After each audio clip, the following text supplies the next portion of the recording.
Dear students, आज जो topic हम डिस्कस करेंगे वो है इलेक्ट्रोकेमिकल सीरीज़ और उसकी एप्लीकेशंस और न्यूमेरिकल भी करेंगे।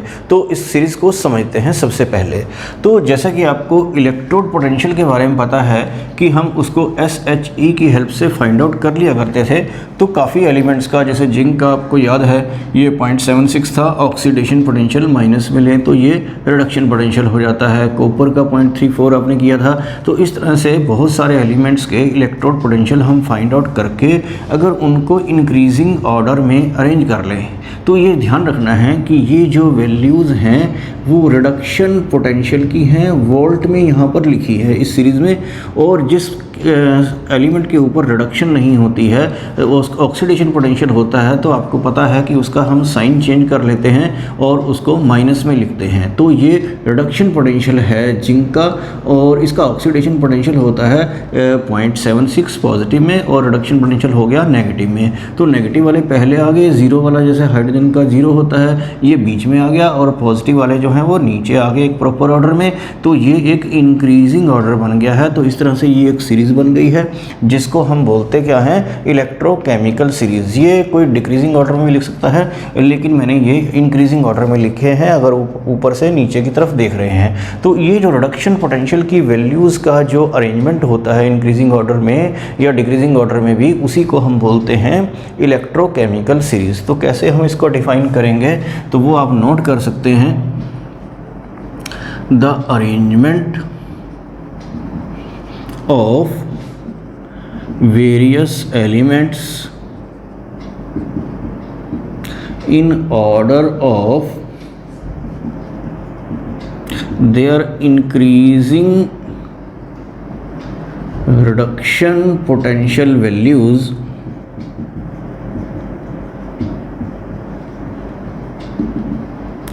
is called as electrochemical series. और आप इसको क्या बोलते हैं, इलेक्ट्रोमोटिव सीरीज़ और EMF सीरीज़ भी बोलते हैं। और ये वही है जो आपने एक्टिविटी सीरीज़ भी लोअर क्लासेस में पढ़ी है। तो ये है इलेक्ट्रोकेमिकल सीरीज़ और इसमें इंक्रीजिंग ऑर्डर में वैल्यूज़ लिखी हैं और ये वैल्यूज़ हैं रिडक्शन पोटेंशियल की। और इसको वैल्यूज़ को देख के हम आगे क्या कंक्लूजन निकालते हैं वो हम स्टडी करते हैं इलेक्ट्रोकेमिकल सीरीज़ की एप्लीकेशन में।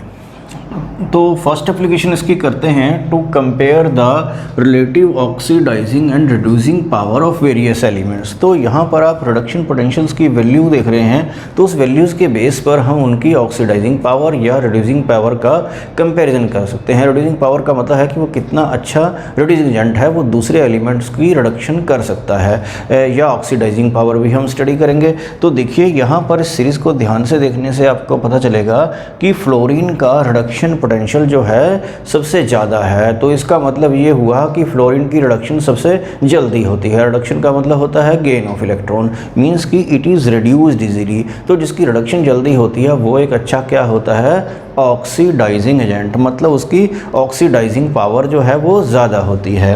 तो the substance having higher value of reduction potential is reduced easily, therefore it is a better oxidising agent.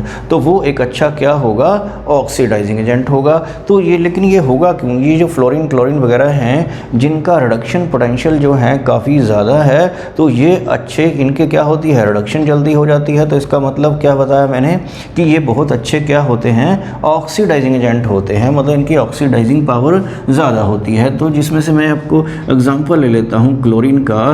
तो मैंने क्या कहा है कि इनकी रिडक्शन इजीली होती है क्योंकि इनका रिडक्शन पोटेंशियल ज़्यादा है। फ्लोरीन के और भी जल्दी होगी क्योंकि ये बहुत जल्दी क्या करते हैं, इलेक्ट्रॉन को गेन करते हैं। आपको इसका इलेक्ट्रॉनिक कॉन्फिगरेशन अगर याद है 287, ये 17 इसका एटॉमिक नंबर है। तो ये इलेक्ट्रॉन जल्दी क्यों गेन करते हैं, क्योंकि इनका क्या हो जाता है, ऑक्टेट कंप्लीट हो जाता है और जिस इनकी क्या हो रही है, रिडक्शन हो रही है। और जिससे इलेक्ट्रॉन लेंगे उसकी क्या हो जाएगी, ऑक्सीडेशन हो जाएगी। तो इसका मतलब ये हुआ कि ये अच्छे ऑक्सीडाइजिंग एजेंट हैं। तो ये अगर हम हैलोजेंस की बात करते हैं, हेलोजन्स क्या होते हैं? ये फ्लोरीन, क्लोरीन, ब्रोमीन, आयोडीन, ये सब हेलोजन होते हैं। इनकी ऑक्सीडाइजिंग पावर जो है वो किस ऑर्डर में रहेगी? सबसे अच्छा ऑक्सीडाइजिंग एजेंट तो कौन सा रहेगा? फ्लोरीन, और उसके बाद वैल्यूज़ देख के पता चलता है क्लोरीन, और ये ब्रोमीन, और फिर क्या है? आयोडीन। ये सीरीज़ यहाँ पर कंप्लीट नहीं दिखाई गई है, बीच बीच में से कुछ एलिमेंट्स छोड़ छोड़ के लिखी है, तो जितनी यहाँ पर लिखी जा सकती थी। तो ऑक्सीडाइजिंग पावर तो रहेगी हेलोजन्स की इस ऑर्डर में। तो ये तो इस बात पे डिपेंड करता है कि रिडक्शन पोटेंशियल किसका ज़्यादा है। तो इट मीन्स कि जैसे जैसे हम सीरीज़ में नीचे आते हैं तो ऑक्सीडाइजिंग पावर जो है वो क्या होती है? इंक्रीज़ होती है। ये बात आपको ध्यान रखनी है। तो आगे दूसरी बात करते हैं। तो यहाँ पे आप देख रहे हैं कि रिडक्शन पोटेंशियल लिथियम का क्या है? मिनिमम है, क्योंकि वो नेगेटिव में है। तो इसका मतलब ये हुआ कि इसका ऑक्सीडेशन पोटेंशियल कितना है? वो पॉजिटिव में होगा 3.05। तो इसका मतलब ये हुआ कि इसका ऑक्सीडेशन पोटेंशियल सबसे ज़्यादा है। इसका मतलब इसकी ऑक्सीडेशन जल्दी हो जाती है। तो ये एक अच्छा क्या होगा? रिड्यूसिंग एजेंट होगा। तो ये ध्यान में रखना है आपको कि रिड्यूसिंग पावर जो है ऊपर की तरफ चलते हुए क्या होती है? रिड्यूसिंग पावर जो है वो क्या होती है? इंक्रीज़ होती है। तो ये बात आपको याद रखनी है। तो यहाँ पर दूसरा पॉइंट मैंने आपको क्या बोला है? The substance having higher value of oxidation potential is oxidised easily, therefore it is a better reducing agent. तो ये जो अल्कली मेटल्स होते हैं, लिथियम, पोटाशियम, सोडियम, इनका रिड्यूसिंग पावर ज़्यादा होती है। मतलब कि ये दूसरे को रिड्यूस करते हैं, मतलब कि ये जल्दी से क्या करते हैं? इलेक्ट्रॉन लूज़ करते हैं। इलेक्ट्रॉन लूज़ करना क्या होती है? ऑक्सीडेशन होती है, चाहे वो लिथियम है, चाहे सोडियम है, चाहे पोटाशियम है। तो ये इलेक्ट्रॉन जल्दी लूज़ करते हैं, इनकी ऑक्सीडेशन होती है। तो जो भी एलिमेंट इनसे इलेक्ट्रॉन गेन करेगा तो उसकी ये क्या कर देंगे? रिडक्शन कर देंगे। तभी तो इनको कहते हैं कि ये बहुत अच्छे रिड्यूसिंग एजेंट हैं। तो इसका भी आप इलेक्ट्रॉनिक कॉन्फ़िगरेशन देख सकते हैं। इसका 11 होता है एटॉमिक नंबर। तो आपको समझ में आ गया होगा कि ये एलिमेंट्स इलेक्ट्रॉन लूज़ क्यों करते हैं, क्योंकि लास्ट शेल में 1 इलेक्ट्रॉन होता है, उसको अपना ऑक्टेट पूरा करने के लिए ये जल्दी से क्या कर देते हैं? लूज़ कर देते हैं। तो इसी तरह से इस सीरीज़ में इनका जो अल्कली मेटल्स का जो वो है, अल्कली मेटल्स इन्हीं को बोलते हैं, लिथियम, सोडियम, पोटाशियम वगैरह को। तो ये जो फर्स्ट ग्रुप के एलिमेंट होते हैं, इनका जैसे मैंने यहाँ पर ऑक्सीडाइजिंग पावर लिखी थी, तो यहाँ पर मैं क्या लिखूँगा? Reducing power. तो रिड्यूसिंग पावर किस ऑर्डर में रहती है? वो है लिथियम है सबसे पहले, क्योंकि उसका ऑक्सीडेशन पोटेंशियल ज़्यादा है, और उसके बाद क्या है? पोटाशियम है, और उसके बाद क्या है? सोडियम है। तो इस तरह से इनका रिड्यूसिंग पावर रहेगी इस ऑर्डर में। तो इस सीरीज़ से आपको एक और बात पता चली है कि पूरे एलिमेंट्स में जो स्ट्रॉन्गेस्ट ऑक्सीडाइजिंग एजेंट होता है वो तो क्या होता है? फ्लोरीन होता है। और जो स्ट्रॉन्गेस्ट रिड्यूसिंग एजेंट होता है वो वैल्यू देखकर पता चल रहा है, तो उसका आंसर क्या है? लिथियम है। तो ये मल्टीपल चॉइस में भी क्वेश्चन आता है कि बेस्ट ऑक्सीडाइजिंग एजेंट बताइए या बेस्ट रिड्यूसिंग एजेंट बताइए। तो इलेक्ट्रोड पोटेंशियल, रिडक्शन पोटेंशियल की हेल्प से हम किसी की ऑक्सीडाइजिंग पावर या रिड्यूसिंग पावर को प्रेडिक्ट कर सकते हैं। तो ये थी इसकी फर्स्ट एप्लीकेशन। तो आगे हम सेकंड एप्लीकेशन देखते हैं। वो क्या है? To find the standard EMF of a cell. तो स्टैंडर्ड ईएमएफ कैसे निकालते हैं वो आपने ईएमएफ वाले टॉपिक में भी समझ लिया था। सपोज आपको कोई सेल दिया है ऐसे कि जिंक 2 पॉजिटिव, ये सॉल्ट ब्रिज है, कॉपर 2 पॉजिटिव और कॉपर है। तो standard EMF of the cell कैसे फाइंड आउट करते हैं? वो इस तरीके से करते हैं, राइट माइनस लेफ़्ट, दोनों के रिडक्शन पोटेंशियल्स की वैल्यू का क्या करते हैं? डिफरेंस लेते हैं। तो यहाँ पर राइट साइड में क्या है? राइट साइड में होता है कैथोड, और लेफ़्ट साइड में क्या होता है? एनोड। तो anode minus cathode minus anode जब करते हैं तो standard EMF of the cell आ जाता है। तो standard EMF of the cell निकालने के लिए आपको क्या चाहिए होता है? इलेक्ट्रोड पोटेंशियल सभी एलिमेंट्स के जो हमारा इलेक्ट्रोकेमिकल सीरीज़ में अवेलेबल होते हैं। तो इस सिंपल फार्मूले से आप EMF of the cell calculate कर सकते हैं। तो आइए थर्ड एप्लीकेशन देख लेते हैं। ये है टू प्रेडिक्ट द फिजिबिलिटी और spontaneity of A redox reaction. इसका मतलब क्या होता है कि किसी रिएक्शन, कोई रिएक्शन आपको दी है, कोई रेडॉक्स रिएक्शन, तो बताना है कि ये फिजिबल मतलब पॉसिबल है या नहीं है, मतलब वो रिएक्शन हो सकती है या नहीं हो सकती है। तो वो कैसे बताएंगे? सपोज मैं आपको कोई एग्जांपल दे देता हूँ, जैसे zinc plus copper sulphate is equal to क्या है? Zinc sulphate plus copper. तो आपको ये बताना है कि रिएक्शन फिजिबल मतलब पॉसिबल है या नहीं है, मतलब जिंक इस कॉपर को यहाँ से डिस्प्लेस करेगा या नहीं करेगा। तो मेथड क्या है, आप रिएक्शन लिख लीजिए और रिएक्शन को फिर क्या लिख लीजिए, आयनिक फॉर्म में लिख लीजिए। तो हमने ये कॉपर आयन लिख लिए और यहाँ पे जिंक आयन और ये कॉपर है। फिर रिएक्शन को देखकर आपको क्या करना है, सेल लिख लेना है। तो ये मैंने आपको पहले भी बताया था कि रिएक्शन को देखकर सेल कैसे लिखते हैं। जिंक जिंक आयन में कन्वर्ट हो रहा है तो ये इसके साथ रहेगा और फिर साल्ट ब्रिज, फिर ये लिखेंगे और फिर ये कॉपर आयन। तो रिडक्शन वाला इसमें राइट साइड में लिखते हैं और ऑक्सीडेशन लिखते हैं लेफ्ट साइड में। तो इस तरह से आप ये लिख लेंगे, सेल लिख लेंगे और फिर उसका क्या करेंगे, ईएमएफ निकाल लेंगे। ईएमएफ कैसे निकालते हैं, राइट माइनस लेफ्ट करके। तो ये रिडक्शन पोटेंशियल की वैल्यूज़ ही लेते हैं। तो इसका कॉपर का रिडक्शन पोटेंशियल आपको इलेक्ट्रोकेमिकल सीरीज में से नज़र आ गया होगा, वो कितना है 0.34।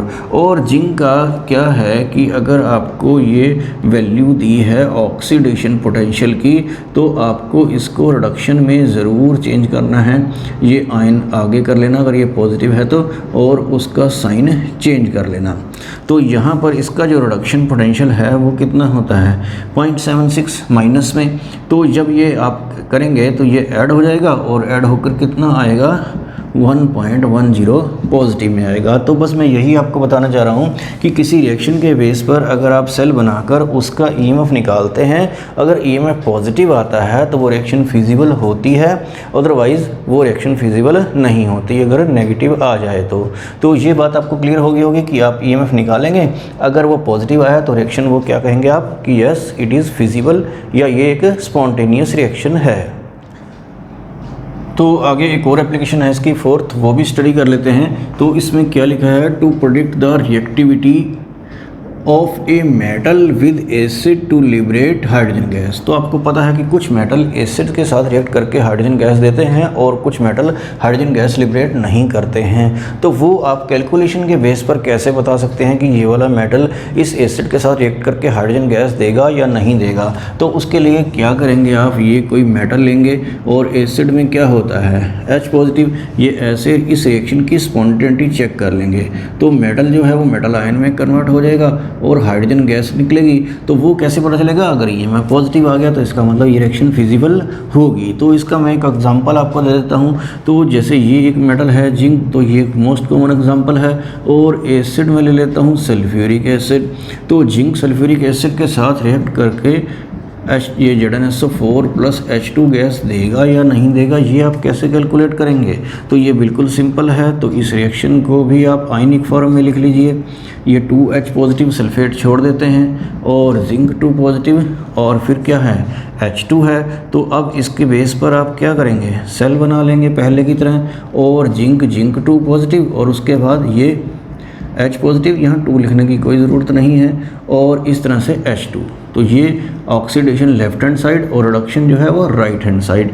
और उसके बाद आप क्या करेंगे, ये मैं खुद ही सेल निकालेंगे, राइट माइनस लेफ़्ट। तो राइट में ये है और लेफ़्ट में ये है। जिंक का भी आपको क्या लेना है, रिडक्शन पोटेंशियल ही लेना है। तो ये तो SHG में आपने पढ़ा था कि क्या होता है, 0 होता है। और जिंक का रिडक्शन पोटेंशियल कितना है, -0.76।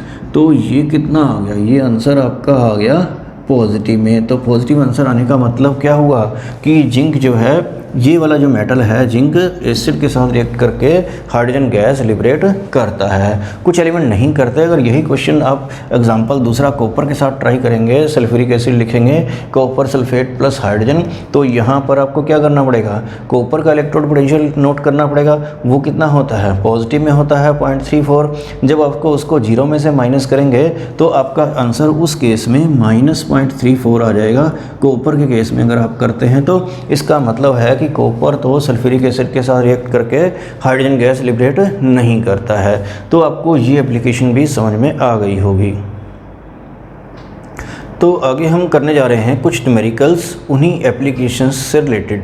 तो आपको जो न्यूमेरिकल कराया जाएगा तो आपको समझ में आ जाना चाहिए कि ये कौन सी एप्लीकेशन से रिलेटेड है। तो फॉर एग्जांपल ये मैं फर्स्ट क्वेश्चन लिखा है, तो ये आपको समझना है कि इसमें करना क्या है। तो इसमें क्या है, given the standard reduction potential, तो कुछ एलिमेंट्स के रिडक्शन पोटेंशियल दिए हैं स्टैंडर्ड। तो ये के पॉजिटिव के का जो है ये -2.93 है, ये रिडक्शन पोटेंशियल की वैल्यूज़ हैं। अगर इसमें माइनस हटा देते हैं तो वो ऑक्सीडेशन पोटेंशियल बन जाता है। इस तरह से सिल्वर का ये है, मरकरी का दे रखा है, मैग्नीशियम है, क्रोमियम है। तो आपको करना क्या है, arrange them in increasing order of their reducing power. तो इसमें देखना है कि रिड्यूसिंग पावर किसकी ज़्यादा है। तो अगर आपने इलेक्ट्रोकेमिकल सीरीज स्टडी की है तो उसमें लिथियम का रिड्यूसिंग पावर आपको सबसे ज़्यादा थी, क्योंकि उसका नेगेटिव में वैल्यू सबसे ज़्यादा थी। तो वो रिड्यूसिंग पावर उनकी ज़्यादा होती है जिनका ये जो रिडक्शन पोटेंशियल है वो मिनिमम होता है या ऑक्सीडेशन पोटेंशियल मैक्सिमम होता है। तो इस तरह से आप देख रहे हैं कि जो रिड्यूसिंग पावर रहेगी यही वैल्यू आपको देखो कि सबसे ज़्यादा नज़र आती है नेगेटिव में। तो इसका मतलब ये हुआ कि रिड्यूसिंग पावर इसी की सबसे ज़्यादा होगी। तो के हम सबसे आगे लिख लेते हैं मैक्सिमम रिड्यूसिंग पावर, क्योंकि हमें इसको इंक्रीजिंग ऑर्डर में लगाना है रिड्यूसिंग पावर के। तो इसके बाद दूसरे नंबर पे कौन सा आता है, आप देखिए नेगेटिव में किसकी ज़्यादा है, तो वो क्या है, आप देख रहे हैं मैग्नीशियम। और उसके बाद किसकी वैल्यू बनती है नेगेटिव में, तो यही है। उसके बाद यहाँ पर आपके पास आएगा क्रोमियम, और उसके बाद क्या रहेगा, उसके बाद पॉजिटिव वैल्यू जो है वो किसकी है, मरकरी की है। और ये उसके बाद जो रहेगा वो क्या रहेगा, सिल्वर रहेगा। तो ये increasing order of reducing power बन गया है।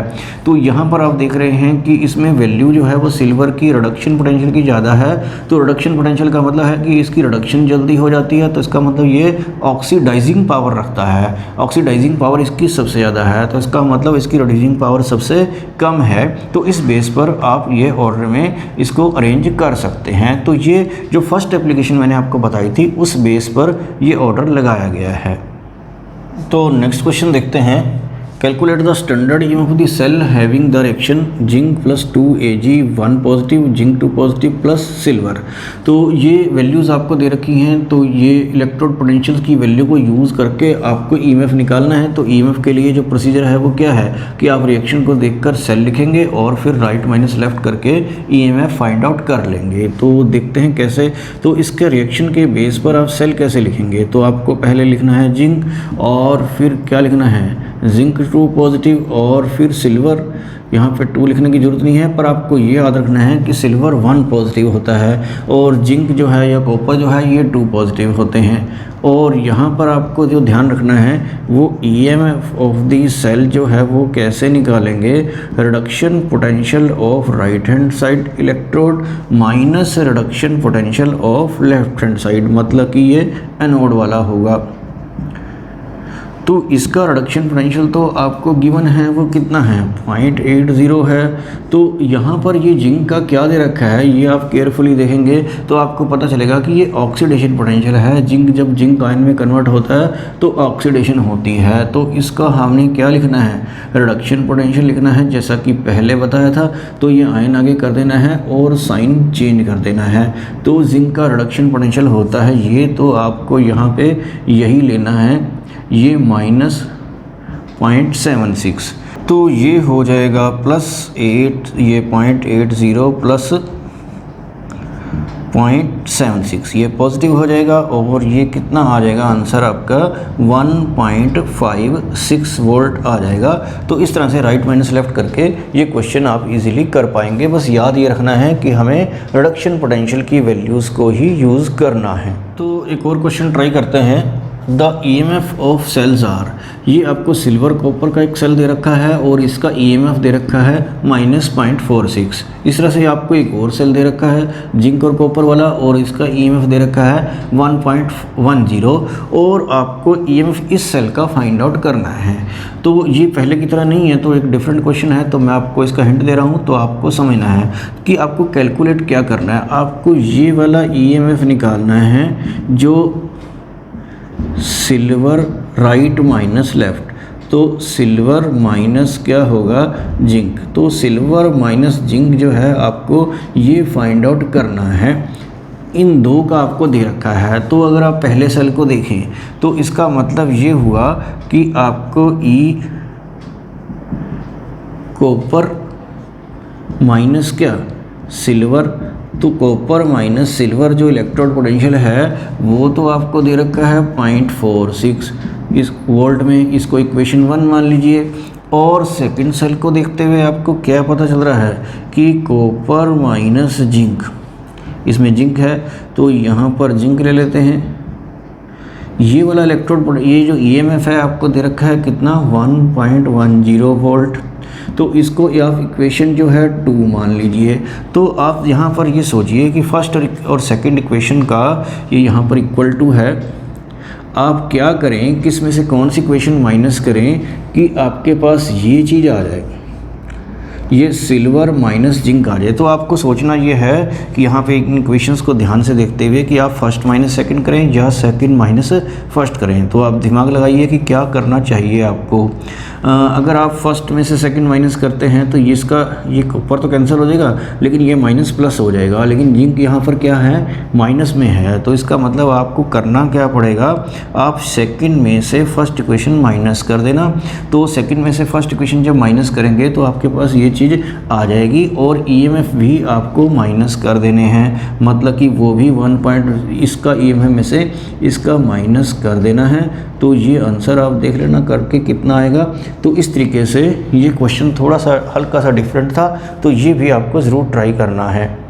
तो नेक्स्ट क्वेश्चन देखते हैं, can a solution of 1 molar zinc sulphate be stored in A copper vessel, कि 1 मोलर जिंक सल्फेट के सोल्यूशन को हम कॉपर वेसल में रख सकते हैं या नहीं, मतलब कोई प्रॉब्लम तो नहीं है।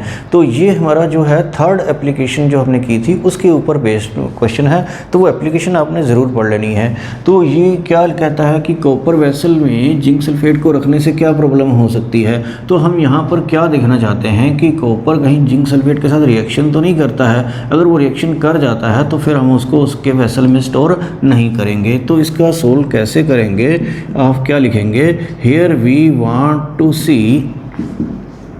Weather the following reaction take place or not. हम ये देखना चाहते हैं कि ये वाली रिएक्शन, ये पूरा सेंटेंस लिखना है आपको, here we want to see whether the following reaction take place or not, कि हम ये देखना चाहते हैं कि कॉपर कहीं जिंक सल्फेट के साथ रिएक्ट तो नहीं कर जाता है।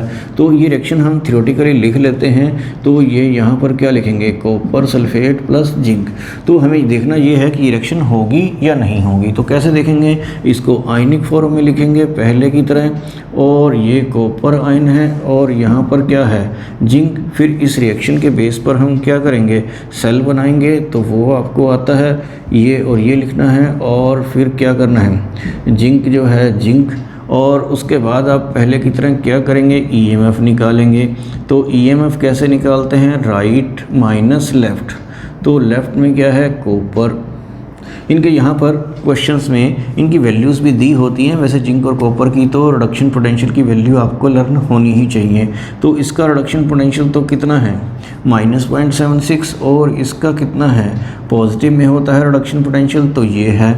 तो यहाँ से ये कितना आ जाएगा, ये तो नेगेटिव आ गया है। तो जब आपको पता है कि EMF of the cell negative आता है तो रिएक्शन फिजिबल नहीं होती है। तो इसका मतलब ये हुआ कि कॉपर जिंक सल्फेट के सॉल्यूशन के साथ रिएक्ट नहीं करता है। तो जब भी किसी क्वेश्चन में ऐसे आ जाता है, नेगेटिव आ जाता है, तो इसका मतलब है कि वो सब जो सॉल्यूशन है वो इस मेटल के साथ रिएक्ट नहीं करता, तो हम उसको स्टोर कर सकते हैं। तो यहाँ पे आपको लिखना ये है कि zinc sulphate does not react with the copper metal, therefore we can store 1 molar zinc sulfate solution in a copper vessel। तो इस तरह के क्वेश्चन काफ़ी एग्जाम में आते हैं। तो आगे एक और क्वेश्चन देखते हैं, ये क्या है, predict whether silver reacts with 1 molar sulphuric acid solution to give hydrogen gas or not. तो ये सिल्वर जो है सल्फ्यूरिक एसिड के साथ रिएक्ट करके हाइड्रोजन गैस देती है या नहीं। तो ये भी आपको लिख लेना है, to give hydrogen gas or not, तो मतलब हाइड्रोजन गैस देगा या नहीं देगा, मतलब वो रिएक्शन उसकी हो जाएगी या नहीं होगी, ये करना है। तो कुछ मेटल आपको पता है कि एसिड के साथ रिएक्ट करके हाइड्रोजन गैस लिबरेट करते हैं और कुछ नहीं करते हैं। तो सिल्वर के बारे में देखते हैं। तो आप रिएक्शन लिख लीजिए, silver plus sulphuric acid is equal to क्या है, सिल्वर सल्फेट। याद रखना है कि सिल्वर सल्फेट का फार्मूला Ag2SO4 है, AgSO4 नहीं। और रिएक्शन को आपको बैलेंस भी करना पड़ेगा, तो यहाँ पे क्या लगाना पड़ेगा, सिल्वर लगाना पड़ेगा, और बाकी सब बैलेंस ही है। तो आपको इसको क्या करना है, आयनिक फॉर्म में लिखना है। तो यहाँ पर 2H पॉजिटिव है और ये 2Ag, सिल्वर क्योंकि 1 पॉजिटिव होता है, याद रखना। तो अब इसको क्या करना है, आपको सेल बनाना है। तो सेल कैसे बनाते हैं, Ag पॉजिटिव, सेल में यहाँ पे 2 लिखना ज़रूरी नहीं है, और ये H पॉजिटिव और H2। तो इसके बाद आपको क्या करना है, EMF ऑफ द सेल निकालना है। वो कैसे निकालते हैं, राइट माइनस लेफ़्ट। तो ये राइट में जिंक, ये है H2 है, और लेफ़्ट में क्या है, सिल्वर है।